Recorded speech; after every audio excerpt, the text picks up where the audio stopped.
Have you ever been late to school, work, or an appointment? What if I told you that there was a war in human history that ended before many people could even finish breakfast? A war so short that by the time news started spreading across the city, it was already over. A war that lasted less than an hour, involved powerful warships, hundreds of casualties, a burning palace, and a desperate fight for a throne. This is the unbelievable story of the Anglo-Zanzibar War, officially recognized as the shortest war in recorded history. Imagine waking up on a normal morning and finding out that your country has gone to war. Then imagine hearing just a few minutes later that the war has already ended. It sounds impossible, but that is exactly what happened on August 27, 1896. To understand this strange event, we first need to travel back to East Africa in the late 1800s. Off the coast of modern-day Tanzania lies the beautiful island of Zanzibar. Today it is famous for its beaches, culture, and history. But during the 19th century, Zanzibar was one of the most important trading centers in the world. Ships from Arabia, India, Europe, and Africa regularly visited its ports. Spices, ivory, and other valuable goods passed through Zanzibar, making it an important location for global trade. Because of this, powerful nations wanted influence over the island. At the time, the British Empire was one of the most powerful forces on Earth. The empire controlled territories across the globe and was constantly expanding its influence.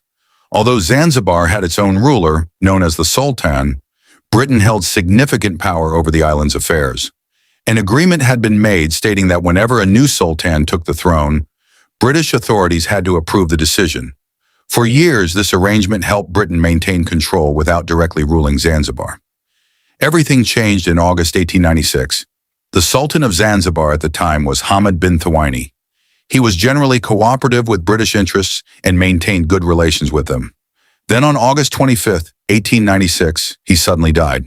His death shocked the island. Officially, it was reported as a natural death.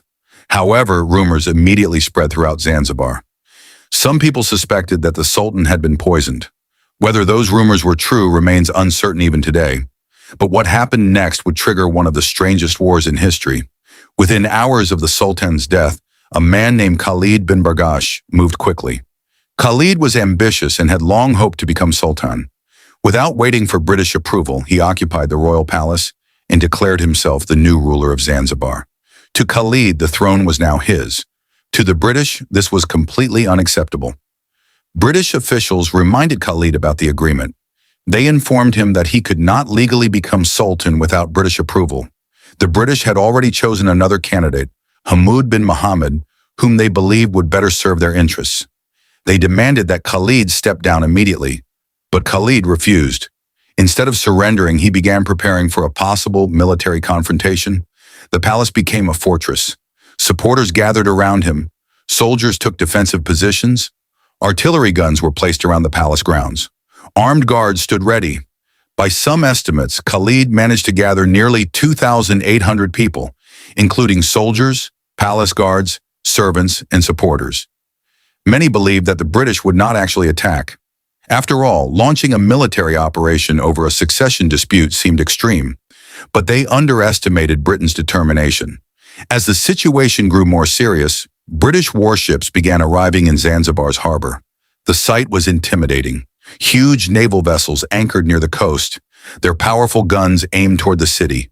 Among them were HMS St. George, HMS Philomel, HMS Raccoon, HMS Sparrow, and HMS Thrush.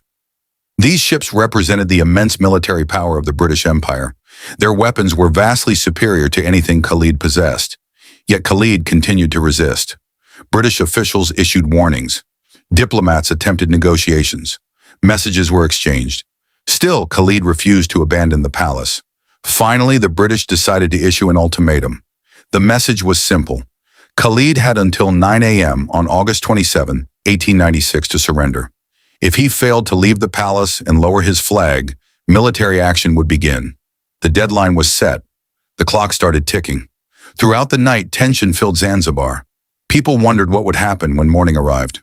Would Khalid surrender? Would Britain really attack? Or would a compromise somehow be reached? As dawn broke on August 27, nervous crowds watched events unfold. The British warships remained in position. Their guns were loaded, their crews were prepared. Inside the palace, Khalid and his supporters remained defiant. The deadline approached minute by minute. 8:30 a.m., 8:45 a.m., 8:55 a.m. The atmosphere was tense. Everyone knew that history was about to be made. Then came 9 a.m. The ultimatum expired. Khalid had not surrendered. The flag of Zanzibar still flew above the palace. For a brief moment, there was silence.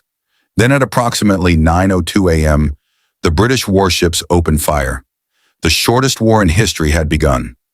Massive naval shells exploded into the palace. The sound was deafening. Buildings shook violently. Walls shattered. Wooden structures caught fire almost immediately. The bombardment was relentless. Every few seconds, another shell crashed into its target. Smoke filled the air. Debris flew across the city. People fled for safety. Inside the palace grounds, chaos erupted. Khalid's forces attempted to fight back. Several artillery guns fired toward the British ships. But the difference in military strength was enormous. The British Navy quickly destroyed the defending guns. The defenders had little chance. One of the most dramatic moments involved the Sultan's royal yacht, the HHS Glasgow. The vessel was armed and attempted to engage the British fleet. However, the warship was hopelessly outmatched. British shells struck the yacht repeatedly. Eventually, it sank into the harbor. The battle continued. The palace suffered catastrophic damage. Fires spread rapidly. Sections of the building collapsed. Defenders were killed or injured by the bombardment. The British ships maintained their attack with devastating accuracy. Minute after minute, the situation became more hopeless for Khalid's forces. The palace that had symbolized royal power was being reduced to ruins. Around 9:40 a.m., a crucial moment occurred. The Sultan's flag was shot down. The falling flag signaled the collapse of resistance. Once the flag disappeared, the fighting effectively ended. The Anglo-Zanzibar War was over. The total duration? Only about 38 minutes. Some historical records suggest 40 or 45 minutes, depending on when the start and end are measured. Either way, it remains the shortest recorded war in human history. Think about that. Many television episodes are longer. A football match's halftime break is almost as long. Some people spend more time deciding what movie to watch. Yet an entire war began and ended within that time frame. The consequences, however, were very real. Around 500 people on Zanzibar's side were killed or wounded. The British suffered only one injured sailor. The imbalance demonstrated the overwhelming technological advantage possessed by the British Empire. Meanwhile, Khalid realized the situation was hopeless. Before the palace fell completely, he escaped. He sought refuge inside the German consulate. Because the Germans protected him, the British could not simply enter and arrest him. Later, Khalid was secretly transported out of Zanzibar and eventually lived in exile. With Khalid removed from power, the British installed their preferred candidate, Hamad bin Mohammed, as the new Sultan. From that point onward, British influence over Zanzibar became even stronger. The war had achieved exactly what Britain intended. A ruler they opposed had been removed. Their chosen candidate took the throne, and all of it happened in less than an hour. Today, the Anglo-Zanzibar War is remembered not because it was large, but because it was incredibly brief. It serves as a reminder that wars are not always measured by days, months, or years. Sometimes history can change in a matter of minutes. A dispute over a throne, a rejected ultimatum, a few warships in a harbor. And 38 minutes later, an entire chapter of history was written forever. The next time someone says wars always last for years, remember the incredible story of Zanzibar in 1896. A war so short that many people never even realized it had started before it was already over. If you enjoyed this historical mystery and want more fascinating stories from around the world, subscribe to Rewind Tales, turn on notifications, and join us for the next journey into the most unbelievable events in history. Until next time, thanks for watching.